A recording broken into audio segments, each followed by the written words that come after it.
देखिए 6.4 हम पढ़ रहे हैं, लिखा है rectangular wire loop of side 8 centimetre by 2 centimetre with a small cut. अब वो स्मॉल कट क्यों किया गया उसके बारे में बात कर रहे हैं।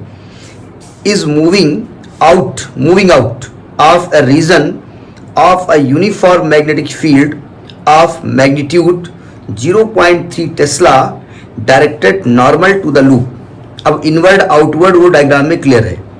What is the EMF developed across the cut if the velocity of the loop is 1 centimeter per second in a direction normal to the longer side and shorter side of the loop, for how long does the induced voltage last in each case? अंग्रेजी समझ में आई? अंग्रेजी में क्या लिखा है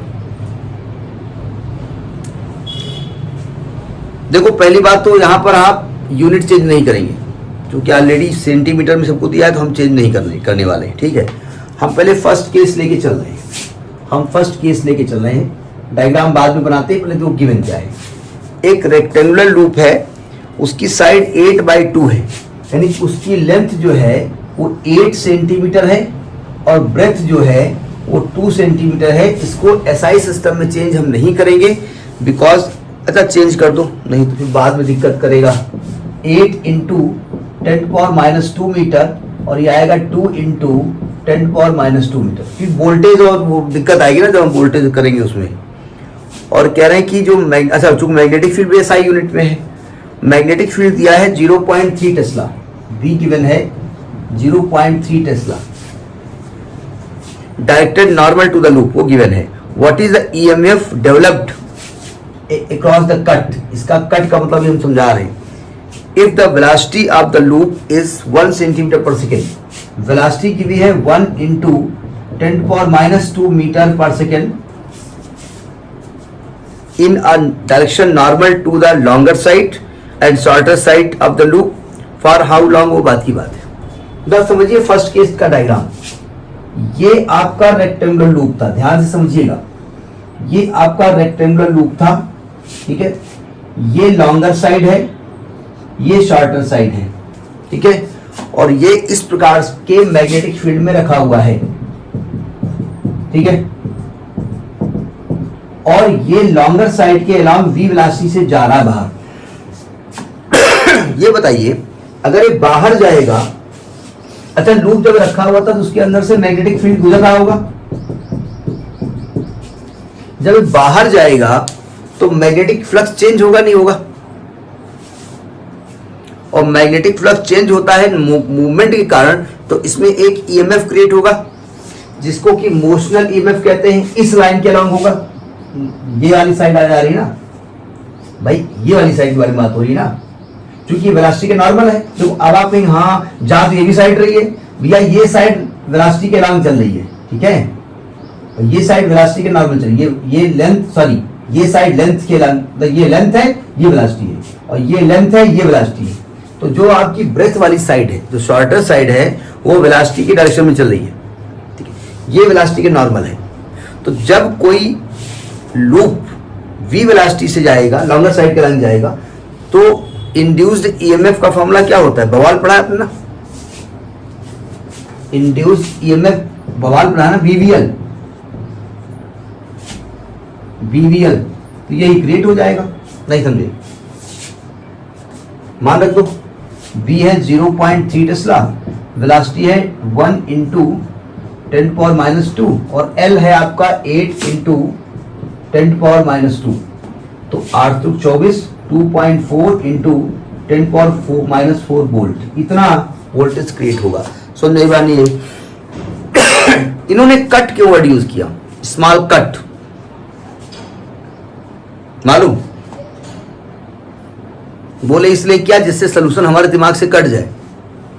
देखो ध्यान से, ये ईएमएफ क्रिएट क्यों करता है, ये अपने इलेक्ट्रॉनों को, अपने चार्जेस को, इस चेंज को अपोज करने के लिए कहता है, ठीक है। तो इसके चार्जेस इसके एंड पॉइंट पे इकट्ठा हो जाते हैं। अगर ये कट नहीं करेंगे, यहां पर देखिए कट नहीं करेंगे, तो ये चार्जेस फ्लो होना शुरू हो जाएंगे पूरे में। अगर चार्जेस फ्लो होना शुरू हो जाएंगे तो करंट फ्लो होना शुरू हो जाएगी, और करंट फ्लो होना शुरू हो जाएगी तो ये बन जाएगा करंट कैरिंग कंडक्टर। और अगर ये करंट कैरिंग कंडक्टर बन गया और मैग्नेटिक फील्ड में रखा होगा तो उस पर एक नया फोर्स लगेगा BIL sin थीटा, तो वो डिस्टर्ब करेगा। फिर उस फोर्स के बारे में बात करना पड़ेगा। भाई जब हम फैराडे का नियम प्रूव करा रहे थे तो उसमें हमने क्या दिखाया था, उसमें यही तो दिक्कत थी ना कि जब हमने लूप को मूव कराया तो उसमें एक अपने आप करंट कैरिंग कंडक्टर बन गया था वो, है ना, जिसकी वजह से एक नया फोर्स लगना शुरू हो गया था और उसके अपोजिशन में हमको एक नया फोर्स लगाना पड़ा था, याद है। तो ये तो हो गया EMF। अब ये कह रहे हैं, ये बताइए how long does the induced voltage last in each case. ये इंड्यूस्ड वोल्टेज खत्म कब होगा, ये कब खत्म होगा, ये तब खत्म होगा जब ये पूरा का पूरा लूप इससे बाहर चला जाए। ठीक है, अब जरा समझिएगा, आप किसी सिस्टम में खड़ी हैं और ऐसे बाहर निकल रही हैं तो आपकी चौड़ाई जब बाहर निकल जाएगी तो आप बाहर निकल जाएंगे कमरे से बाहर। भाई आप मान लीजिए दरवाजे के पास खड़ी हैं, अब आप कब बाहर निकलेंगी, अब आप मान लीजिए 2 मीटर चौड़ी हैं, चौड़ी की बात कर रहा हूं ऐसे मोटी, तो आप पूरी 2 मीटर जब बाहर चली जाएंगी तो आप बाहर निकल गए। ठीक है, और आप मान लीजिए शक्तिमान तरह ऐसे ऐसे हो जाए, वो ऐसे तो लंबाई के लांग और ऐसे दरवाजे के बाहर निकले तो जितनी लंबाई आपकी है जब बाहर निकल जाए तो आप बाहर निकल जाएंगी। ठीक है, तो ये जब बाहर निकलेगा तो ये जो इसकी साइड है ये जब ऐसे बाहर निकल जाएगी पूरी, तभी तो आप मानेंगे इंड्यूस्ड EMF खत्म हो जाएगा। भाई इंड्यूस्ड EMF खत्म होने का मतलब जो ये लूप पूरा पूरा बाहर निकल जाए, तो पूरा कौन बाहर निकलेगा, चौड़ाई बाहर निकलेगी ना। तो यानी आप कहेंगे इंड्यूस्ड EMF कब खत्म होगा, जब इसकी शॉर्टर साइड बाहर निकल जाएगी। ठीक है, टाइम यानी आपको जो टाइम निकालना है in which shorter side will go outside. Logic पकड़ में आ रहा है। तो वेलोसिटी टाइम का फॉर्मूला क्या होता है, डिस्टेंस अपॉन वेलोसिटी। तो डिस्टेंस b लिखी जाएगी, वेलोसिटी v लिखी जाएगी। v बोले तो 2 इंटू 10⁻², वेलोसिटी बोले तो 1 इंटू 10⁻², यानी कि 2 सेकेंड। 2 सेकेंड में ये बाहर निकल जाएगा और जब बाहर निकल जाएगा तो इसमें इंड्यूस्ड EMF खत्म हो जाएगा। Have you got it. अब ये नोट कर लिया। अब सेकेंड केस ये कह रहे हैं कि जब ये लूप इसकी शॉर्टर साइड के लाइन चलना शुरू करे, यानी अब ये लूप ऐसे चलना शुरू कर रहा है, अब ये लूप ऐसे चलेगा तो जो शॉर्टर साइड है वो तो नॉर्मल हो जाएगी और लॉन्गर साइड उसकी डायरेक्शन में हो जाएगा। ठीक है, तो जो इंड्यूस्ड EMF क्रिएट होगा वो इस साइड की वजह से क्रिएट होगा, है ना, सेकेंड पार्ट में। यानी उसमें E जो होगा वो बवाल B V और L की जगह क्या लिखेंगे आप, V, ये वाली साइड लिखेंगे।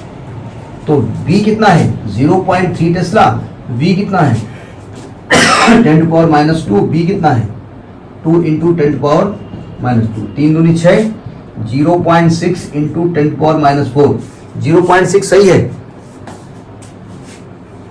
नहीं वैसे तो आंसर टैली हो रहा है, लेकिन डेसिमल की पहले एक डिजिट चाहिए आपको, ये 6 होना चाहिए पहले। 6.0 इंटू 10 पावर कितना आएगा, डेसिमल को उधर खिसकाएंगे तो 10 पावर क्या होगी, बढ़ेगी घटेगी, -5 हो जाएगी वोल्ट। ठीक है, तो ये वोल्टेज हो गया। अब कहते हैं इंड्यूस्ड EMF खत्म कब होगा, जब पूरा का पूरा जो लूप है वो बाहर निकल जाए, लेंथ बाहर निकले। तो जो टाइम लगेगा वो डिस्टेंस आपकी लेंथ लिखी जाएगी अपॉन वेलोसिटी, और लेंथ आपकी है 8 इंटू 10⁻² और वेलोसिटी है 1 इंटू 10⁻², यानी कि 8 सेकेंड में ये पूरी की पूरी लेंथ बाहर निकल जाएगी मैग्नेटिक फील्ड से और इंड्यूस्ड EMF समाप्त हो जाएगा। Have you got this concept. तो ये आपका है 6.4। ठीक, नोट करिए।